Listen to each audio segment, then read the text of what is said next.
الحمد لله رب العالمين، الصلاة والسلام على أشرف الأنبياء والمرسلين سيدنا ونبينا محمد وعلى آله وأصحابه أجمعين. اللهم إنا نسألك علما نافعا وعملا متقبلا ورزقا طيبا. اللهم إنا نسألك الهدى والتقى والعفاف والغنى. اللهم إنا نسألك حبك وحب من يحبك والعمل الذي يقربنا إليك. ربنا تقبل منا إنك أنت السميع العليم. قال الله تعالى: صراط الذين أنعمت عليهم صراط الذين أنعمت عليهم غير المغضوب عليهم ولا الضالين.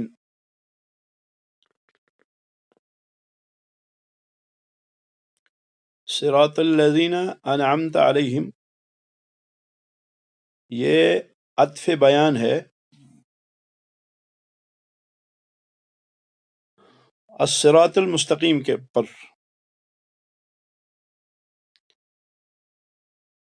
فرمایا اہدنا الصراط المستقیم.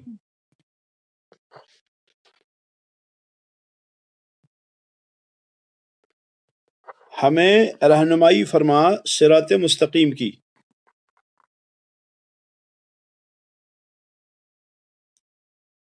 کس صراط مستقیم کی؟ صراط الذین انعمت علیہم، اس صراط مستقیم کی کہ جس صراط مستقیم پہ چلنے والوں پر تو نے انعام فرمایا.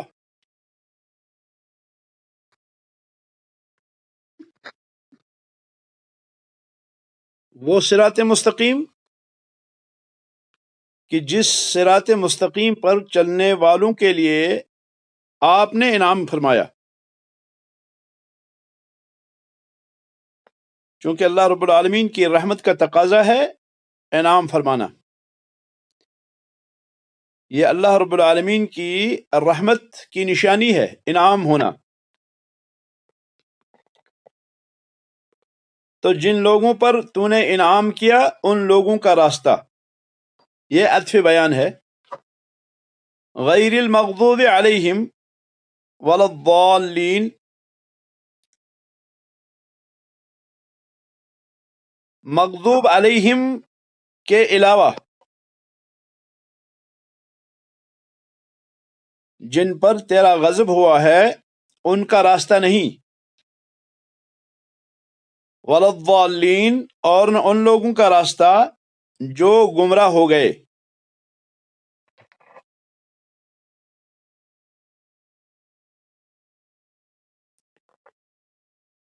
جن لوگوں پر اللہ تعالی نے انعام کیا وہ کون ہیں؟ اس کا بیان اللہ تعالیٰ کے اس فرمان میں ہے جس میں اللہ تعالیٰ فرماتے ہیں وَمَن يُطِعِ اللَّهَ وَالرَّسُولَ فَأُولَئِكَ مَعَ الَّذِينَ أَنْعَمَ اللَّهُ عَلَيْهِمْ مِنَ النَّبِيِّينَ وَالصِّدِّيقِينَ وَالشُّهَدَاءِ وَالصَّالِحِينَ وَحَسُنَ أُولَئِكَ رَفِيقًا. سورۃ النساء آیت نمبر 69. جن لوگوں پہ اللہ تعالی نے انعام کیا ان کا بیان سورۃ النساء کی اس آیت میں ہے جو آیت نمبر 69 ہے. اس آیت میں کیا اللہ نے فرمایا؟ اس آیت میں اللہ تعالیٰ نے فرمایا وَمَن يُطِعِ اللَّهَ وَالرَّسُولَ، کہ جو شخص اللہ کی اطاعت کرے گا اور جو شخص رسول علیہ الصلاۃ والسلام کی اطاعت کرے گا فَأُولَئِكَ، پس یہ لوگ مع الذین، ان لوگوں کے ساتھ ہوں گے انعم اللہ علیہم، جن پر اللہ تعالی نے انعام کیا. من النبیین، نبیوں میں سے، والصدیقین، صدیقین میں سے، والشہداء، اور شہداء میں سے، والصالحین، اور صالحین میں سے، نیکوکاروں میں سے، وحسن اولئک رفیقا، اور یہ لوگ بہت ہی اچھے ساتھی ہیں. یہ لوگ بہت ہی اچھے ساتھی ہیں. یہ لوگ بہت ہی اچھے ساتھی ہیں. یعنی انبیاء، صدیقین، شہداء اور صالحین. انبیاء اچھے ساتھی ہیں. انبیاء پر اللہ تعالی نے انعام کیا. صدیقین پہ اللہ تعالی نے انعام کیا، وہ اچھے ساتھی ہیں. شہداء پہ اللہ تعالی نے انعام کیا، وہ اچھے ساتھی ہیں. صالحین پہ اللہ تعالی نے انعام کیا، وہ اچھے لوگ ہیں. تو گویا کہ جو شخص اللہ کی اطاعت کرے گا، اللہ کے رسول کی اطاعت کرے گا، تو ان لوگوں کا حشر جو ہے وہ ان لوگوں کے ساتھ ہوگا جن پہ اللہ تعالی نے انعام کر دیا ہے. انبیاء پر، صدیقین پر، شہداء پر اور صالحین پر.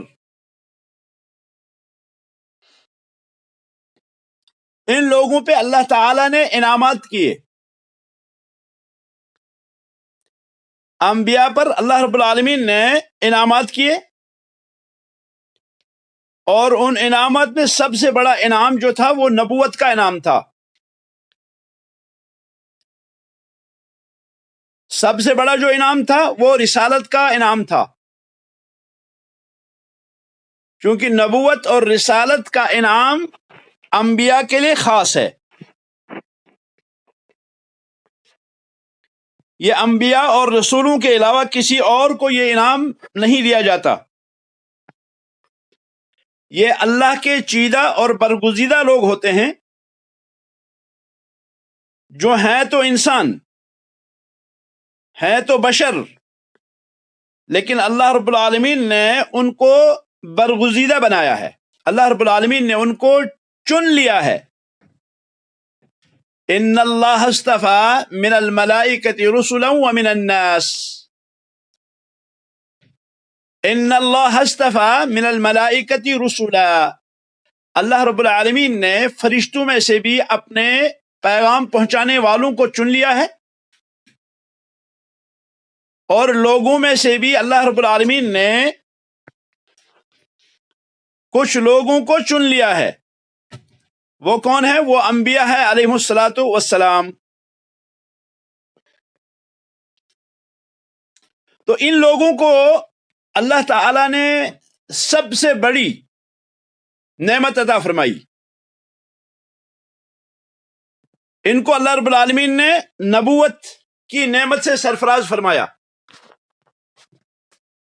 ان کو اللہ رب العالمین نے اپنے فضل سے، اپنے کرم سے، اپنے احسان سے، اپنی عنایت سے اور اپنے انتخاب سے پوری کائنات میں سب سے معظم بنایا، سب سے عظیم بنایا. ہے تو یہ بشر، لیکن ان پر اللہ رب العالمین نے اتنی زیادہ نعمت کی، اتنے زیادہ احسان فرمائے کہ یہ پوری کائنات سے جو ہے ممتاز ہو گئے، یہ پوری کائنات سے آگے ہو گئے. انبیاء علیہم الصلاۃ والسلام سب سے عظیم لوگ، اور ان پر سب سے عظیم نعمت جو ہے وہ نبوت کی ہے، رسالت کی ہے.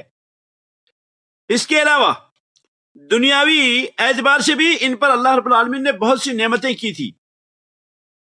مثلا سلیمان علیہ الصلاۃ والسلام کو، داؤد علیہ الصلاۃ والسلام کو، اور اسی طرح سے یوسف علیہ الصلاۃ والسلام کو، اور اسی طرح سے دیگر کچھ انبیاء علیہ الصلاۃ والسلام کو اللہ تعالیٰ نے بادشاہ بھی بنایا، دنیا بھی دی اور آخرت بھی دی. تو یہ پہلے لوگ ہیں جن پر اللہ تعالی نے انعام کیا. اور اللہ رب العالمین نے قرآن کریم میں یہ بات فرما دی اِنَّا لَنَنْصُرُ رُسُلَنَا وَالَّذِينَ آمَنُوا مَعَهُمْ، ہم اپنے رسولوں کی مدد کریں گے اور ان لوگوں کی مدد کریں گے ہم جو رسولوں کے ساتھ ہوں گے. رسولوں کی بھی اور رسولوں کے ساتھ. یہ اللہ رب العالمین نے حتمی فیصلہ کر لیا کہ میں اپنے پیغمبروں کی مدد کر کے رہوں گا. رسول اکرم صلی اللہ علیہ وسلم کے حوالے سے اللہ رب العالمین نے ارشاد فرمایا اِلَّا تَنْصُرُوهُ فَقَدْ نَصَرَهُ اللَّهُ، اگر تم محمد الرسول اللہ صلی اللہ علیہ وسلم کی مدد نہیں کرتے دعوت دین میں، دین کی دعوت دینے میں، دین کو آگے بڑھانے میں، اگر تم محمد الرسول اللہ صلی اللہ علیہ وسلم کی مدد نہیں کرتے فقد نصرہ اللہ، تو تم جان لو کہ اللہ رب العالمین نے ان کی مدد کی. ثانی اثنین اذ ہما فی الغار، جب یہ دو لوگ تھے غار کے اندر، غار ثور کے اندر، جب محمد الرسول اللہ صلی اللہ علیہ وسلم کے سر مبارک پر 100 اونٹوں کا انعام مقرر کیا گیا کہ جو محمد الرسول اللہ صلی اللہ علیہ وسلم کو زندہ یا مردہ حالت میں لائے گا اس کو 100 اونٹ انعام دیا جائے گا. مکہ والوں نے اعلان کیا. ہجرت کے موقع پہ جب رسول اکرم صلی اللہ علیہ وسلم مکہ سے نکلے اور پھر غار ثور میں تشریف لے گئے اور غار ثور میں آپ نے 3 دن تک قیام فرمایا، تو اس دوران مکہ والوں نے بہت سے جاسوسوں کو پھیلا دیا کہ وہ ڈھونڈیں ذرا محمد کہاں گئے علیہ الصلاۃ والسلام. تو اللہ فرماتے ہیں کہ اس وقت میں نے محمد صلی اللہ علیہ وسلم کی مدد کی. نصرہ اللہ فقد نصرہ اللہ، اللہ تعالی نے ان کی مدد کی. ثانی اثنین اذ ہما فی الغار اذ یقول لصاحبہ لا تحزن ان اللہ معنا، جبکہ یہ محمد الرسول اللہ صلی اللہ علیہ وسلم اپنے ساتھی سے فرما رہے تھے لا تحزن، غم مت کھاؤ، ان اللہ معنا، بے شک اللہ ہمارے ساتھ ہے.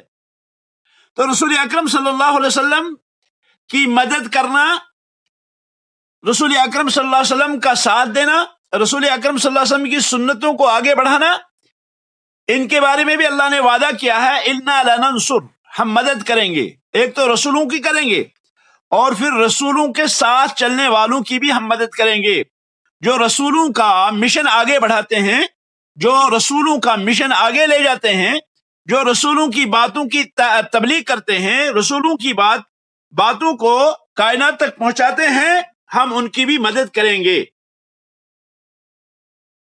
تو انبیاء علیہ الصلوۃ والسلام پہ سب سے بڑا جو انعام تھا وہ جو ہے وہ نبوت اور رسالت کا انعام تھا.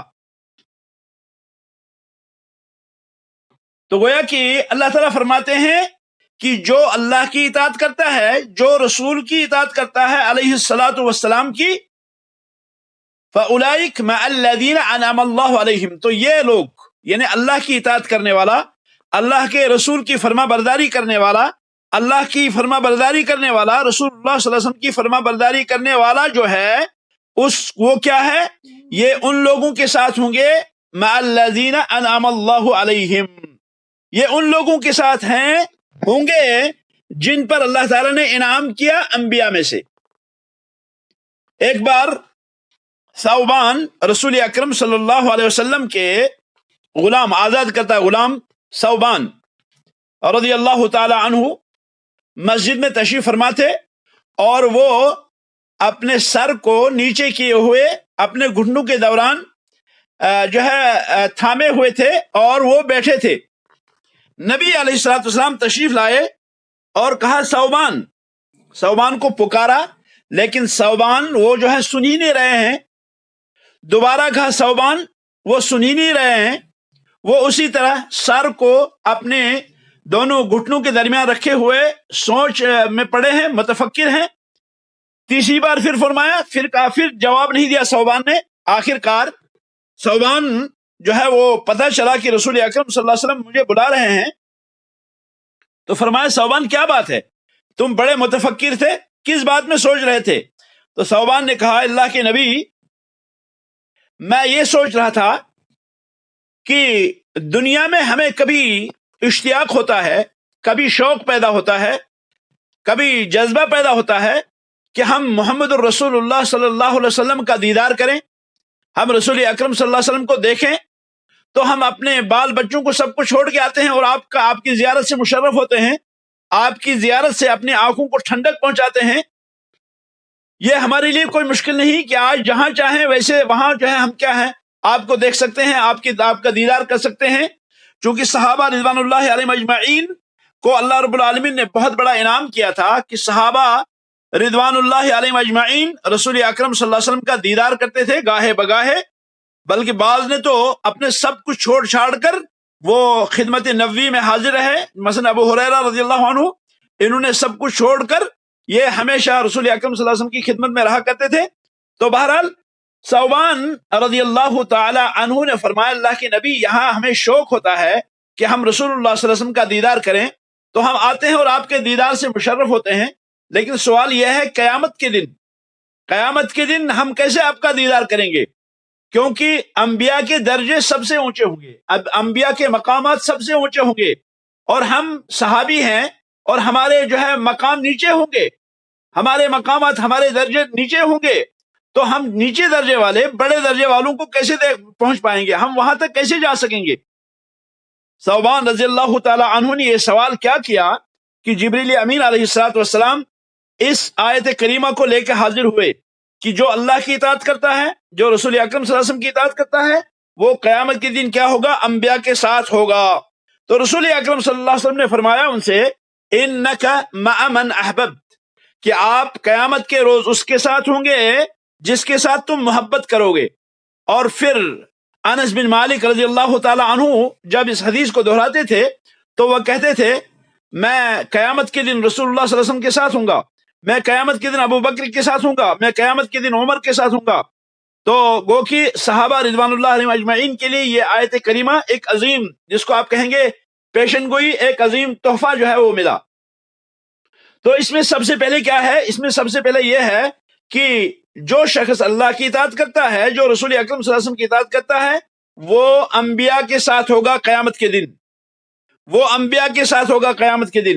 اور اسی طرح سے صدیقین، دوسرا درجہ صدیقین کا، وہ صدیقین کے ساتھ ہوگا۔ صدیقین وہ لوگ جو تصدیق کرتے ہیں انبیاء کی علیہم الصلوۃ والسلام۔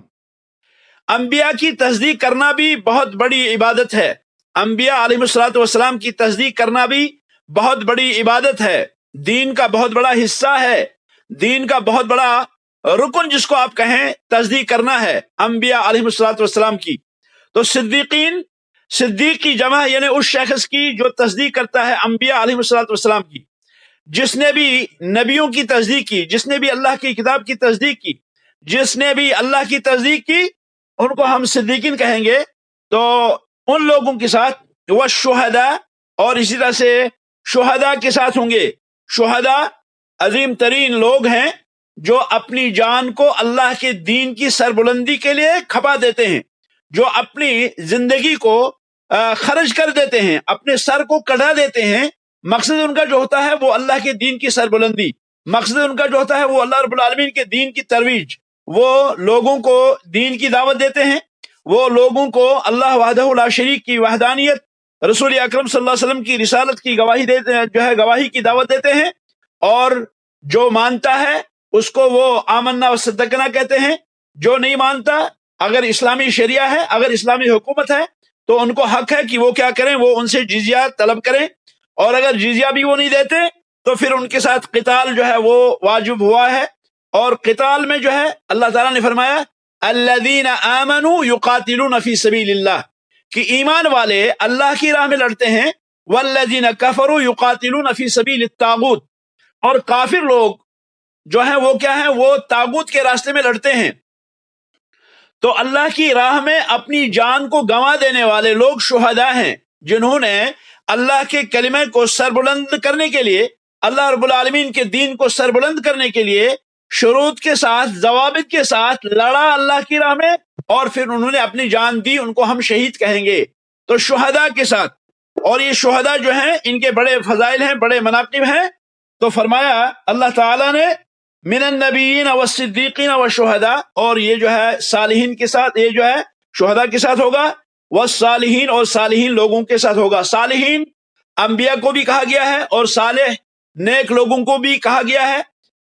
اور صالح جو ہے ہر وہ شخص ہے جو اللہ رب العالمین کے حقوق کو پورا کرتا ہے، اور اللہ کے اپنے نفس کے اور لوگوں کے حقوق کو بھی پورا کرتا ہے. تو یہ جو ہے یہ آیت کریمہ، اس میں بیان ہے ان لوگوں کا جن پر اللہ رب العالمین نے انعام فرمایا ہے، جن پر اللہ رب العالمین نے فرمایا ہے. گویا کہ بندہ اللہ رب العالمین سے نماز میں سوال کرتا ہے، بندہ اللہ رب العالمین سے نماز میں استدعا کرتا ہے کہ یہاں اللہ رب العالمین سے مانگتا ہے صراط الذین انعمت علیہم، الہی مجھے ان لوگوں کا راستہ دکھا جن پر تو نے انعام کیا، الہی مجھے ان لوگوں کا راستہ دکھا جو انبیاء تھے، الہی مجھے ان لوگوں کا راستہ دکھا جو صدیقین تھے، الہی مجھے ان لوگوں کا راستہ دکھا جو شہداء تھے، الہی مجھے ان لوگوں کا راستہ دکھا جو صالحین ہیں. صراط الذین انعمت علیہم. اس کے بعد اللہ تعالیٰ نے فرمایا غیر المغضوب علیہم، غیر المغضوب علیہم ان لوگوں کا راستہ نہیں، غیر المغضوب علیہم ان لوگوں کا راستہ نہیں جن پر غضب ہوا ہے، غضب ہوا ہے. مغضوب یہ مفعول ہے، اس میں مفعول ہے.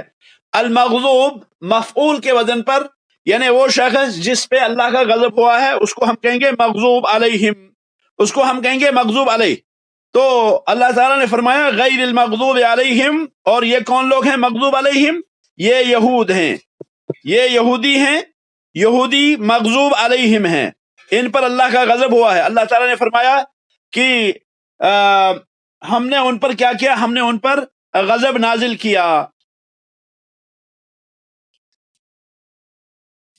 تو گویا کہ مغضوب علیہم جو ہے وہ یہود ہیں، اور ہر وہ شخص مغضوب علیہم ہے، ہر وہ شخص مغضوب علیہم ہے جو حق کو جانتا ہے لیکن حق پہ عمل نہیں کرتا. یعنی حق اس کو معلوم ہے کہ فلاں چیز حق ہے، اس کے باوجود اس حق کو نہیں اپناتا، اس میں عمل نہیں کرتا اس پر، یہ بھی مغضوب علیہم ہے. پہلے تو یہود ہیں، اور پھر ہر وہ شخص جو حق کو جانے لیکن حق کو جانتے ہوئے وہ اس کو نہ اپنائے، حق کو جانتے ہوئے اس پہ عمل نہ کرے. اور اللہ تعالیٰ نے اس کے بعد فرمایا ولا الضالین، اور نہ ان لوگوں کا راستہ جو گمراہ ہوئے. ضالین یہ ضال کی جمع ہے، یہ ضل یضل سے، یہ جو ہے ضالین اس کے معنی ہے گمراہ ہونے والا، اس میں فاعل گمراہ ہونے والے لوگ، اور نہ گمراہ ہونے والے لوگوں کا راستہ. یہ گمراہ ہونے والے لوگ کون ہیں؟ گمراہ ہونے والے لوگ نصارہ ہیں جو نبی علیہ الصلوۃ والسلام کی بعثت سے پہلے تھے، اور اسی طرح سے ہر وہ شخص گمراہ ہے، ہر وہ شخص گمراہ ہے جو عمل کرتا ہے حق کے بغیر، جو حق پہ عمل نہیں کرتا، جو ناحق پہ عمل کرتا ہے حق سے جاہل رہ کر، حق کو نہیں جانتا لیکن عمل کر رہا ہے، حق کی بنیاد پر عمل نہیں کرتا. ہر وہ عمل، ہر وہ شخص جو کوئی بھی عمل کرتا ہے حق کے بغیر، یعنی وہ اندھا بن کر عمل کرتا ہے، عمل پہ عمل کرتا جا رہا ہے لیکن حق پہ عمل نہیں کرتا، تو ایک تو نصارہ ہے. اور ہر وہ شخص جو حق کے بغیر عمل کرتا ہے، حق جانے بغیر عمل کرتا ہے، وہ یہ کوشش نہیں کرتا کہ اللہ نے کیا فرمایا، وہ یہ کوشش نہیں کرتا کہ نبی نے کیا فرمایا، وہ یہ کوشش نہیں کرتا ہے کہ اللہ کا کیا فرمان ہے، وہ یہ کوشش نہیں کرتا کہ رسول اکرم صلی اللہ علیہ وسلم نے کیا رہنمائی فرمائی ہے، بلکہ وہ اندھا بن کے عمل میں لگ گیا. بس وہ عبادت کے پیچھے لگ جاتا ہے، بس وہ ایسے کام کرتا ہے، وہ بذام خود وہ اچھے کام کرتا ہے، لیکن وہ کیا ہے، وہ اللہ اور اس کے رسول کی کے آئینے میں نہیں ہوتے. تو یہ شخص یہ بھی کیا ہے، یہ بھی گمراہ ہے. ایک تو نصارہ ہیں اور دوسرے یہ لوگ. تو فرمایا صراط الذین انعمت علیہم، یہ عطف بیان، جیسے میں نے پہلے کہا کہ یہ عطف بیان ہے. صراط الذین انعمت علیہم یعنی ان لوگوں کا راستہ مجھے بتا جن پر تو نے انعام کیا.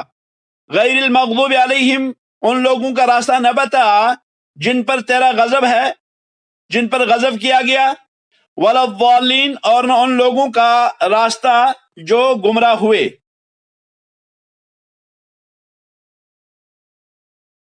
یہ سورت فاتحہ کے حوالے سے جو یہاں پہ باتیں تھی وہ آپ کے سامنے عرض کی گئی۔ بعض علماء قرات میں کہتے ہیں صراط الذین انعمت علیہم، یعنی ہا کے کسرے کے ساتھ، اور بعض لوگ جو ہے پڑھتے ہیں علیہم۔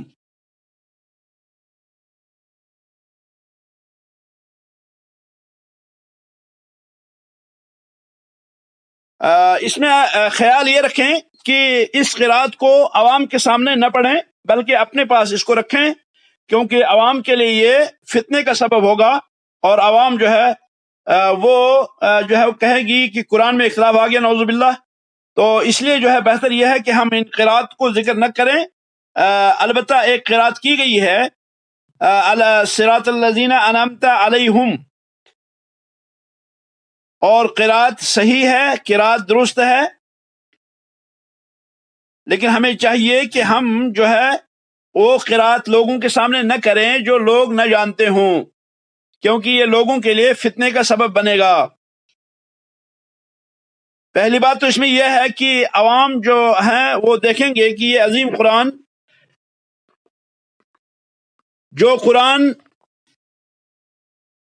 دلوں میں بھرا ہوا ہوتا ہے، دلوں میں اس کی عظمت ہوتی ہے، اس کا احترام ہوتا ہے، جب وہ دیکھیں گے کہ ایک قاری ایسے پڑھ رہا ہے، دوسرا ایسے پڑھ رہا ہے، تو یہ جو مقام ہے وہ مقام ان کے دل میں نہیں رہے گا، کیونکہ وہ عوام ہے، وہ فرق نہیں کریں گے اس کے درمیان۔ اسی طرح سے ممکن ہے کہ قاری کو کہا جائے کہ یہ قاری جو ہے یہ پہچانتا نہیں، اس کو معلوم ہی نہیں، کیونکہ اس نے عوام سے وہ بات کہی جو عوام کے سامنے، وہ قرات کی جو عوام جانتے ہی نہیں، اس لیے یہ قاری جو ہے یہ زبان زد عام بنے گا، اور لوگ کہیں گے کہ یہ دیکھو جی نیا قاری آ گیا۔ اسی طرح سے یہ بھی کبھی ہوتا ہے کہ کبھی کوئی عامی شخص جب کہے گا کہ یہ قرات کر رہا ہے، زبردست قرات کر رہا ہے، تو وہ عامی اس کے بارے میں جو ہے کیا ہے حسن ظن پیدا ہوا، اور وہ کہے گا کہ یہ اچھا عالم ہے، بہت بڑا عالم ہے۔ نتیجہ نکلے گا کہ وہ اس کی تقلید کرنا شروع کرے گا، اور کبھی یہ خطا بھی کر سکتا ہے، اور پھر قرآن پڑھے گا تو وہ مصحف کی قرات پر نہیں پڑھے گا، اور نہ وہ تلاوت کرنے والے کی اس قرات پہ پڑھے گا، تو یہ جو ہے بہت بڑے فساد کا سبب ہوگا۔ اسی لیے علی بن ابی طالب رضی اللہ عنہ فرماتے ہیں حدث الناس بما يعرفون، لوگوں کو وہ چیز بیان کرو جو وہ جانتے ہوں۔ اتحبون ان يكذب اللہ ورسولہ، کیا تم یہ چاہتے ہو کہ اللہ اور اس کے رسول کی تکذیب کی جائے؟ یعنی آپ ان سے بات کہیں اور پھر وہ کیا ہے وہ اس کی تکذیب کریں۔ صحیح بخاری کتاب العلم میں یہ حدیث موجود ہے، اور حدیث نمبر 127۔ تو آدمی کو چاہیے کہ وہ کیا کرے، وہ لوگوں کو اچھی طرح جو ہے سمجھا کے بیان کرے، اور لوگوں کے سامنے جب بیان کرے تو اچھے انداز سے بیان کرے۔ اسی طرح سے ابن مسعود فرماتے ہیں رضی اللہ عنہ کہ جب آپ کسی قوم کے سامنے کوئی حدیث بیان کریں گے جو ان کی عقلوں میں نہیں آتی، تو وہ حدیث ان کے لیے کیا ہے فتنہ بنے گی۔ اس لیے ضرورت ہے کہ اس کا بھی خیال رکھا جائے۔ اور اسی طرح سے عمر بن خطاب رضی اللہ تعالیٰ عنہ نے ہشام بن حکم کو ایک آیت پڑھتے ہوئے سنا۔ عمر نے اس طریقے سے نہیں سنی تھی جیسے ہشام نے پڑھی، تو ان کو نبی علیہ السلام کے پاس لے گئے۔ نبی علیہ السلام نے ہشام سے فرمایا پڑھو۔ ہشام نے پڑھی، نبی علیہ السلام نے فرمایا ایسے ہی یہ نازل ہوئی ہے۔ پھر نبی علیہ السلام نے عمر سے فرمایا تم پڑھو۔ جب عمر نے پڑھی تو نبی علیہ السلام نے فرمایا یہ ایسے ہی نازل ہوئی ہے، کیونکہ قرآن جو ہے یہ 7 قراتوں پر نازل ہوا ہے۔ تو لوگ جو ہیں وہ ان قراتوں کو پڑھتے تھے، یہاں تک کہ عثمان ذی النورین رضی اللہ تعالی عنہ نے اس کو ایک ہی قرات پہ جمع کیا، کیونکہ لوگوں میں اختلافات ہونے لگے، لوگوں میں جو ہے اختلافات ہونے لگے۔ پھر جو ہے ان کو کیا کیا، ان کو عثمان ذی النورین رضی اللہ تعالیٰ عنہ نے ایک ہی قرات پر قریش کی جو زبان تھی اس زبان پہ اس کو باقی رکھا۔ جیسے آپ نے دیکھا کہ ایک قرات میں ہے علیہم، دوسری میں ہے علیہم، یعنی یہ معنی نہیں کہ قرآن میں اختلاف ہے، نعوذ باللہ، ایسا نہیں، بلکہ ایک میں کسرہ ہے، ایک میں ضمہ ہے، تو اس کو عثمان ذو النورین رضی اللہ تعالیٰ عنہ نے ایک ہی مصحف میں رکھا، اور پھر یہ جو ہے رائج ہوا۔ اور یہ قراتیں ساری جائز ہیں، مگر اس میں ضروری ہے کہ قاری جو ہے وہ کیا ہو، وہ عالم ہو، اور پھر وہ یہ ہے کہ عوام کے سامنے ایسا نہ کرے۔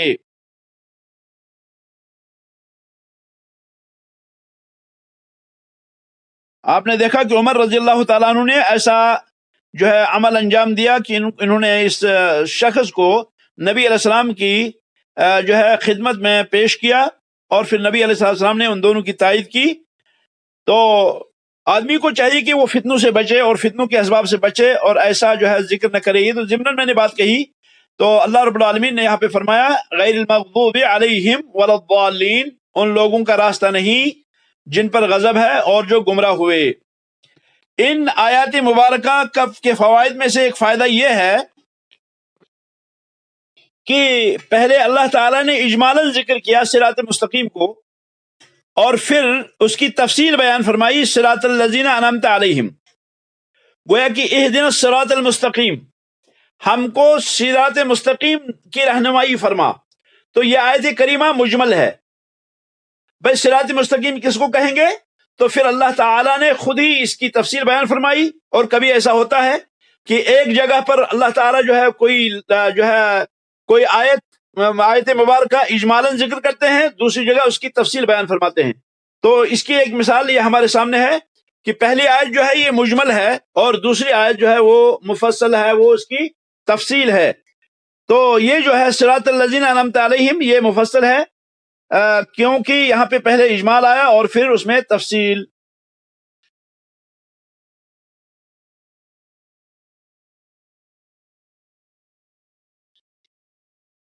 ایسا ہوتا ہے کہ جب کوئی چیز اجمالی ذکر آتی ہے تو آدمی کے اندر شوق پیدا ہوتا ہے آخر اس کی تفصیل کیا ہے، تو وہ تفصیل کا خواہش مند ہوتا ہے، وہ بیان کا خواہش مند ہوتا ہے۔ اب جب تفصیل آ جاتی ہے تو وہ انسان کے دل میں اترتی ہے، اور انسان شوق سے اسے قبول کرتا ہے اور شوق سے اسے سنتا ہے۔ ایک اور فائدہ یہ بھی ہے کہ اجمال کے بعد تفصیل کا، کہ یہ جو ہے یہ آیت کریمہ یہ بیان ہے کہ جن لوگوں پہ اللہ تعالیٰ نے انعام کیا صراط مستقیم کا، یعنی یہ وہ لوگ ہیں جن پر اللہ نے ہی انعام کیا، یعنی اللہ نے ہی انہیں صراط مستقیم کی رہنمائی فرمائی۔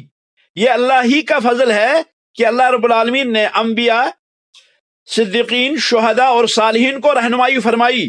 یہ اللہ ہی کا فضل ہے، یہ اللہ ہی رب العالمین کا انعام ہے ان پر بھی، اور یہ انعام ہم بھی مانگیں گے اللہ رب العالمین سے۔ اور ایک فائدہ اس آیت کریمہ کا یہ بھی ہے کہ یہ جو نعمت اللہ کی طرف جو ہے وہ کیا ہے، مضاف کی جائے گی صرف، یعنی یہ جو ہدایت کی نعمت، کیونکہ یہ اللہ رب العالمین کا محض فضل ہے کہ اللہ رب العالمین کس کو ہدایت دے، کس کو ہدایت نہ دے۔ اور اسی طرح سے اس میں یہ بھی فائدہ ہوا کہ ہمیں پتہ چلا کہ یہاں پہ لوگ جو ہیں وہ تین قسم کے ہیں، لوگوں کی تین قسمیں ہیں۔ ایک قسم وہ جن پہ اللہ تعالیٰ نے انعام کیا، اور ایک قسم وہ جن پہ اللہ تعالیٰ نے غضب کیا، اور ایک قسم وہ جو گمراہ ہوئے۔ اور ان ساری چیزوں کا تینوں قسموں کا بیان ہوا کہ انعام والے کون ہیں اور مغضوب علیہم کون ہیں، اور جو ہے گمراہ ہونے والے لوگ کون ہیں، اس کا بھی بیان ہوا۔ یہاں ایک اور بات جو ہے وہ ضمناً اس کے عرض کرنی ہے، وہ یہ کہ صراط مستقیم سے باہر ہونے کے اسباب ہیں، یعنی آدمی کیسے صراط مستقیم سے باہر ہو سکتا ہے، آدمی کیسے صراط مستقیم سے باہر رہ سکتا ہے۔ تو ایک وجہ اس کی جو ہے وہ ہے جہالت، ایک وجہ جہالت ہے، اور دوسری وجہ جو ہے وہ ہے عناد، دشمنی۔ تو جو لوگ مغضوب علیہم ہیں ان کا ہدایت سے باہر ہونا یہ عناد کی وجہ سے ہے، اور ان کے سر پہ سرگنا جو ہیں وہ یہود ہیں، اور دوسرے لوگ جو ہیں ان کا جو ہے باہر نکلنے کا جو ہے صراط مستقیم سے باہر ہونے کا جو سبب ہے وہ ہے جہالت اس کی وجہ کیا ہے؟ اس کی وجہ یہ ہے کہ وہ حق کو نہیں پہچانتے تھے، اور ان کی سر پر جو ہے سب سے آگے جو ہیں وہ ہیں نصارہ۔ رہی بات نبی علیہ الصلوۃ والسلام کی بعثت کے بعد،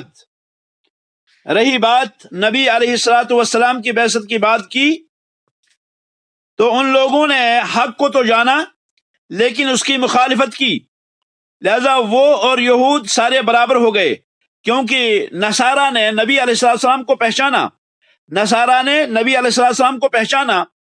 الذین آتیناہم الکتاب یعرفونہ کما یعرفون ابناءہم، جن کو ہم نے کتاب دی، اللہ فرماتے ہیں وہ پہچانتے ہیں نبی علیہ السلام کو کما یعرفون ابناءہم، جیسے وہ اپنے بچوں کو پہچانتے ہیں۔ ان کو نبی علیہ السلام کی پہچان تھی، وہ جانتے تھے کہ یہ نبی ہے، لیکن انہوں نے کیا کیا؟ انہوں نے حق جاننے کے بعد حق کی مخالفت کی اور حق کو چھپایا۔ تو یہ جو ہے یہ اور یہودی اس میں برابر ہیں، اور یہ سارے کے سارے جو ہے مغضوب علیہم ہے۔ اسی طرح سے قرآن کریم کی ان دو آیتوں کی اہدنا الصراط المستقیم صراط الذین انعمت علیہم غیر المغضوب علیہم ولا الضالین، اس میں قرآنی بلاغت کا بھی بیان ہے، کیونکہ مغضوب علیہم اللہ تعالیٰ نے فرمایا، اور جو ہے مفعول جو دلالت کرتا ہے اس بات پر کہ ان پر غضب ہوا ہے، اور یہ اللہ رب العالمین کی طرف سے ہے، اور یہ پہلے اولیاء اللہ تھے، یہ پہلے اللہ رب العالمین کے اولیاء تھے، یہ دعویٰ کرتے تھے کہ ہم اللہ کے ولی ہیں، لیکن انہوں نے کیا کیا؟ ان پر اللہ کا غضب ہوا، کیونکہ انہوں نے اللہ رب العالمین کی جو حق پر جو ہے کیا ہے عمل نہیں کیا۔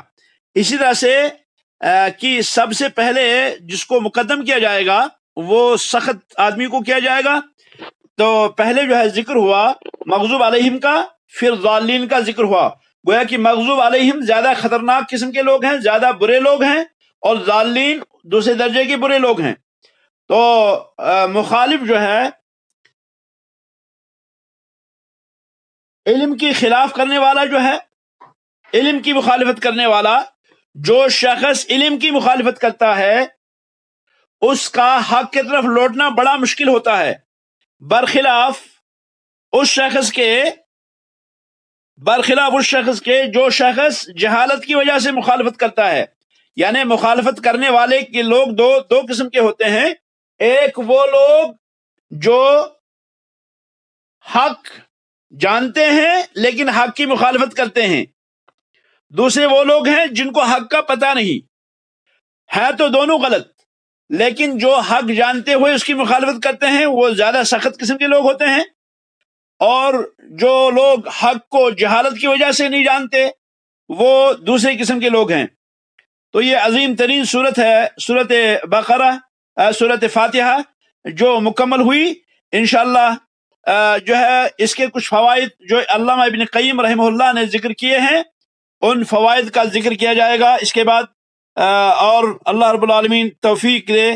اور اسی طرح سے اللہ رب العالمین سے سوال ہے کہ اللہ ہمیں اپنے اچھے بندوں میں سے بنائے، ہماری غلطیوں سے درگزر فرمائے، ہمیں ان لوگوں میں سے بنائے جن پہ اللہ راضی ہوتا ہے، ہمیں ان لوگوں میں سے نہ بنائے جن پہ اللہ کا غضب ہوتا ہے یا جو گمراہ ہوتے ہیں۔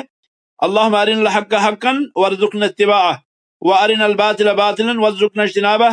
هذا وصلی اللہ وسلم علی خیر خلق محمد وعلی آلہ وصحبہ اجمعین، والسلام علیکم ورحمۃ اللہ وبرکاتہ۔